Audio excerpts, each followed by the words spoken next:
On today's show, we discuss making your online presence in a way that is right for you.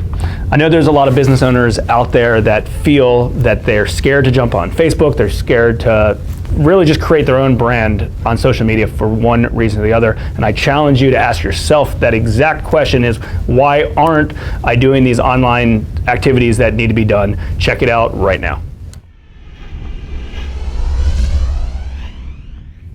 Hey guys, we've been talking a lot recently with other business owners in our circle, people in different industries, about online presence in general. And of course nowadays, social media has a huge, huge role in your online presence. And we found that, unfortunately, some people will, in essence, write off social media in a place that they don't need to be for their business. And I think that's a mistake, and they're arriving at that conclusion for the wrong reasons. For example, people saying that it's all about political stuff nowadays, or it's spammy, or it's all just like Hollywood junk. Like, just because you see that doesn't mean that that's what everyone sees. And if you are appearing in someone's newsfeed, that doesn't mean that's how they perceive you. In essence, your social media can be whatever it is you want to make it. Yeah, your online presence is you. It's what you want it to be. If you're following trashy posts, unsubscribe from trashy posts. We've got some really interesting stories and of the reason why this topic even came up from a few local business owners we know, some other real estate investors we know that I'm going to share with you in a second. But like Chris said, it's you, right? You can have your own personal brand. You can have your own business brand.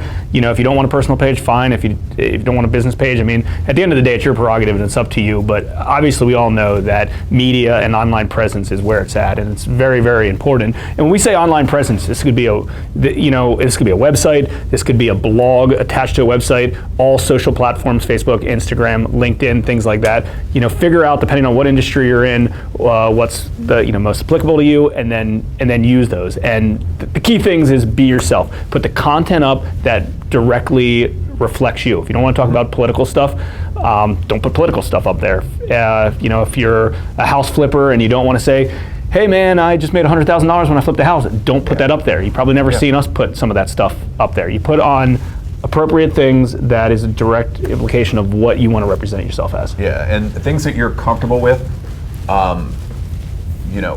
with 10% more, I would say. Just get outside the box 10% more? Yes, just fair. 10%, because there's a lot of stuff that's probably totally within the wheelhouse and not, something you should be uncomfortable with, that you might not feel great about. And I think some of that's just getting used to it, or maybe just being kind of, self-conscious or whatever, like many people are. So yeah, I think that just a wrong move is to say, yeah, that whole Facebook thing, I don't need to be there. Yeah, and so originally this topic came from a financial company that we're friendly with, and they're a little bit old school, maybe, next generation above us, so that has something to do with it as well. And they were like, you know what? I'd love to get some help with some social, how you guys are doing internet marketing and things like that, but I refuse to be on Facebook. And a common question is, well, why? Well, it's all trash on Facebook, and my daughter's on it, and I don't like the stuff she's following. And that is like, it's surprising. And this is a smart financial company that's very successul, and they're so used to offline boots on the ground marketing, which a lot of us are, but sure. It's like you realize how much your business can be impacted if you're doing some of the social and online presence features, not just a website, but let's be honest, Facebook and some of these other social platforms, I mean, they're like the next set of the internet. I mean, that's the online presence. They're getting a lot more eyeballs. Your Facebook thread could probably get a lot more eyeballs than your website's getting. That's just it. It's easier to maneuver, easier to post content to it. So at the same time, you don't have to post crappy. Like, we keep going back to the word trashy. Maybe that's not the right word, but you don't have to post that stuff. Post what you want. What we explained to her is post whatever is a direct reflection of your company and how you want to be perceived. If you want to put some business suits on and jump on camera and share pictures of your team, whatever it is, make sure it's a good reflection of you, but also the important part is, just like anything, make sure you're giving value to the people that are going to be following you. Yeah, there's another example recently. It came from an attorney friend of ours. He posted something that maybe wasn't 100% comfortable with, and he got some texts from other attorneys that he's friends with on Facebook and said, what's up with that post? And so he wanted to write off Facebook. But you don't want to write off Facebook. You want to do the posts that are right for you, right? Yeah. And I see too many people jump to that conclusion. Like if you put out one bad commercial in the 80s, you don't just write off TV, right? Like TV is still a thing. Yeah.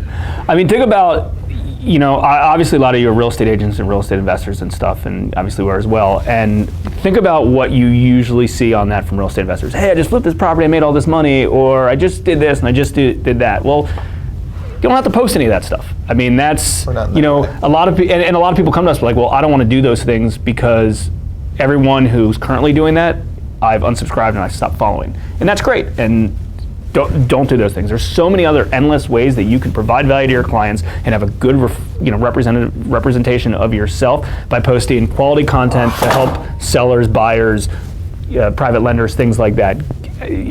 Jump on camera, you do a little snippet like this that gives value to some people. Maybe you're very proud of a house that you just flipped. You don't have to put the dollar signs on it. You just put before and after. Look how nice my craftsmanship is. Yeah. There's so many endless ways to do it without kind of being a sleazy person. Mm-hmm. And another real interesting thing that a friend of ours in Philadelphia who has a pretty large lending operation, when he started a few years ago, he was off Facebook. I shouldn't say off, he was never on Facebook. He was like, I'm anti-Facebook. And in a few years, the progress he's had to grow his following and to see how that's backed out financially of who's coming from Facebook, he's kind of like a local celebrity up there right now. Mm-hmm. And just because people see him and they know who he is. And it wasn't that like, maybe it's the shy side, I don't want to jump on camera, or I don't know what to post, and things like that. Again, I know we've geared this towards Facebook, but this is all kinds of online presence in general. It doesn't matter what the platform is, it's important. It's online marketing, and if you have a company that can just hide in a black hole and still do tons and tons of business and be profitable, kudos to you, that's great. But a lot of companies, they need that extra exposure. So, write down on a piece of paper exactly what you think your audience wants to see, things that you're comfortable with, and like Chris said, put on paper or put on social platforms, blogs, things like that, stuff you're comfortable with, and then maybe just kind of step it up another 10%, and then over time you work outside your box a little bit. Yeah, slightly. Good stuff. Cool. Any other cool stories that we got of other business owners that we know? I mean, we talked to a lot of business owners and real estate investors. It really is endless, but I think they're all pretty similar in the ones that we were describing. It's don't write off social media or the internet, just do it in your own way. Yeah, exactly. Be yourself, create your own quality content. Any comments related to that, please do comment below. Really curious to see your thoughts. Either if you have a business that you really believe does not need an online presence, again, maybe you're like a covert op and you don't want an online presence company, then that's fine. Yeah. Well, you'll get a pass. But if you're a company and you just don't really know where to go on your online presence, share below, comment below, and happy to kind of chat with you with the community. CornerUnitMedia.com. Absolutely. Like, comment, share, subscribe. Till next time, guys. Thanks again.